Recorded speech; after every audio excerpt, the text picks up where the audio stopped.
As John Levinson, the scholar at Harvard, details in The Death and Resurrection of the Beloved Son, the binding of Isaac's story is read in the Hasmonean period as a story not about Abraham and God, but about Yitzchak, about Isaac. It's Isaac who does not know what is going to happen. It's Isaac who has not made an arrangement with God and does not know what that would be.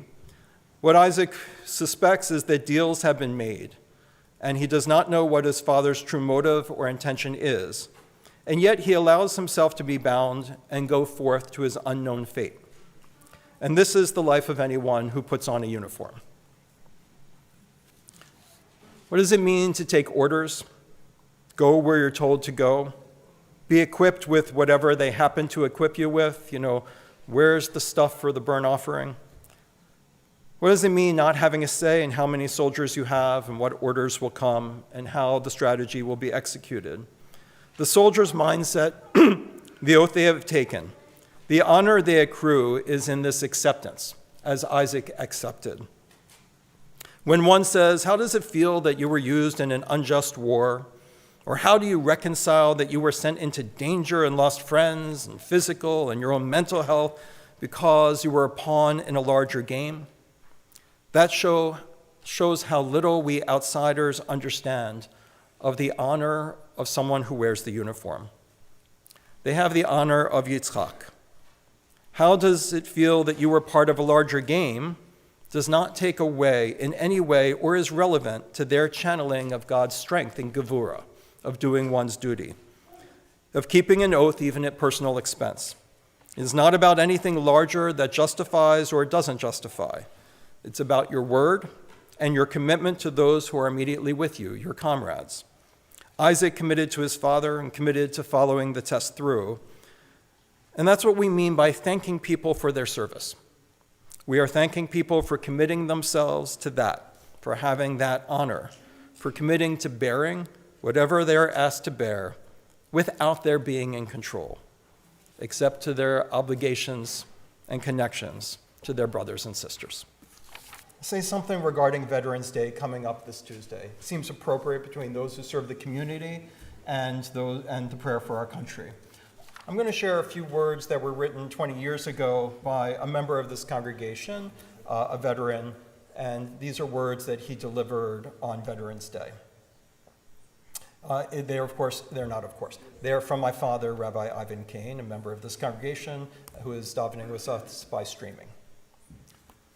When the Second World War broke out, I was 8 years old, and at the sneak attack on Pearl Harbor, I was 10.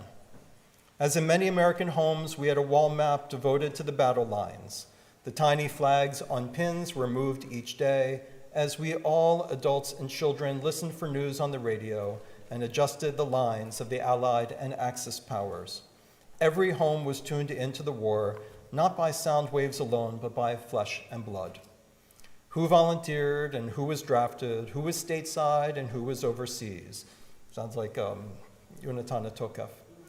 Who was in danger and who was wounded, and how seriously, and what family on your block or in your school or at a store where you shopped were bereaved.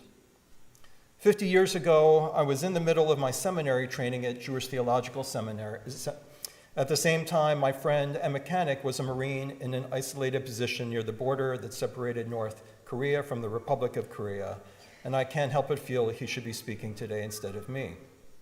He had volunteered to serve on the other side of the ocean, followed by the direction of our country and at that time, its administration. On Veterans Day, my thoughts go out to those who are in combat or in danger of combat in any of our military undertakings. Members of our congregation, members of other congregations, people who have no religious affiliation, who gave their lives or whose bodies and lives were shattered, those wounded, and those who lost family members to war.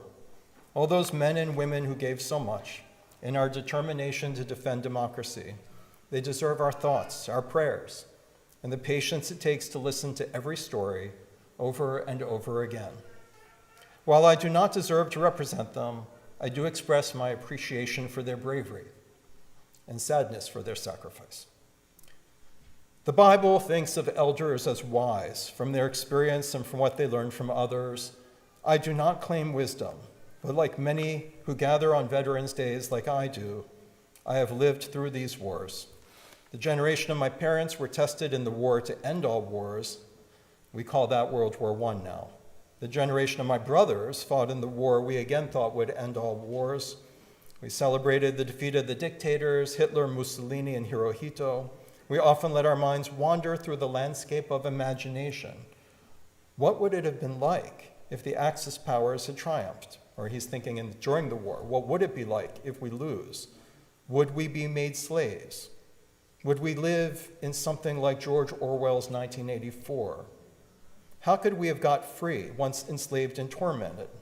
Would we have been brave enough to try? We remember our men and women on the beaches of North Africa, Italy, France. We recall our soldiers on foreign soil, our sailors who transported men and supplies while doing battle with warships, our Air Force engaging enemy planes and bombing Germany and Japan. As sad as it may be to say, I feel that Americans were united then as never before or since.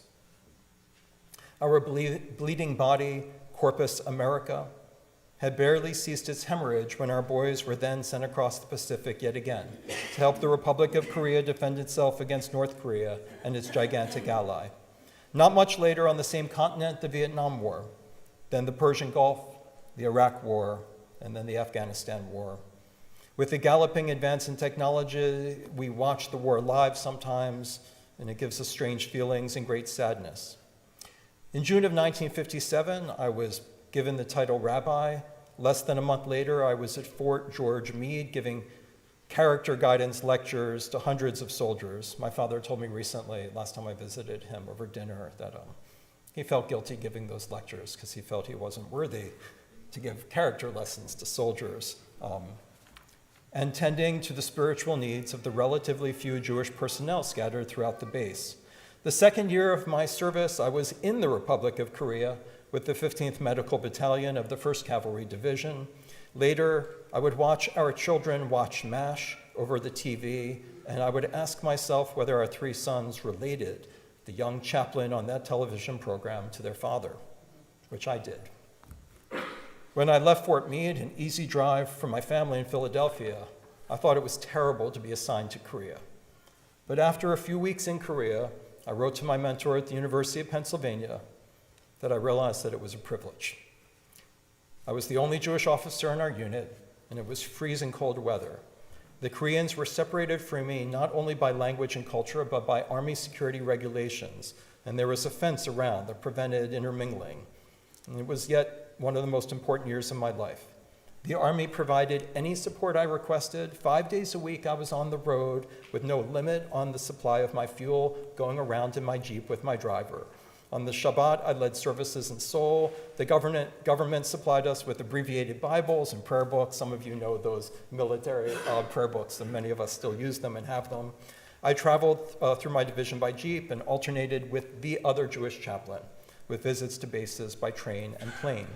It was very moving to meet soldiers, a few Army men here, a cluster of Jews there, and I cannot sufficiently express appreciation to the Army for the support they provided to minority military personnel.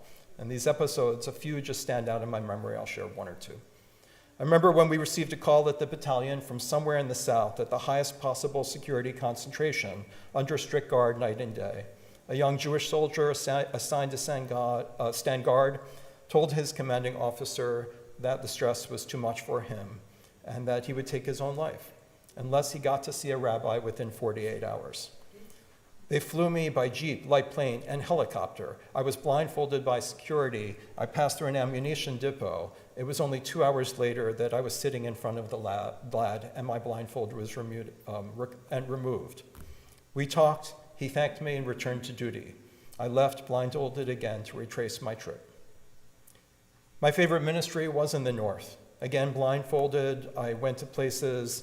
There was no war at the specific time, but the ceasefire was quite fragile. Our young men not far from the dividing line from the enemy gave me enormous pride in our soldiers of all religions and ethnic backgrounds. The sight and sound of the artillery is still imprinted on my mind. Overnight, the weather was Arctic. when the troops were part of the privilege of being together, and I, the privilege of being their army chaplain. I remember one time when we went over to Imjingang, to the border, and the troops were extremely edgy. Everyone said the ceasefire is not going to hold, and if so, we are the first ones to die. Every soldier and nurse was in imminent danger, and each of them made me proud of our military during that trip and forever after.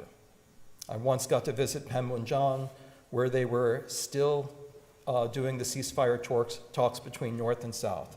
It is my hope that Israel and its Arab neighbors continue such talks to also create lasting ceasefire and peace. The Talmud says anyone who eliminates a single life is considered as though he has wiped out an entire world, and so many worlds we have lost. Sigmund Freud taught us that the deepest scars are often unseen. What trauma an individual may bring home from combat is beyond our understanding. We can only feel compassion. It is a great honor to ever represent our veterans, those men and women who served, and it is thrilling for me to be given the privilege to march with members of other ethnic groups and religions, and those of no religion. Americans all, proud of our democracy, grateful for our liberty, acknowledging our debt to all who served and all who supported them. God bless America. Prayer for Our Country, page 177.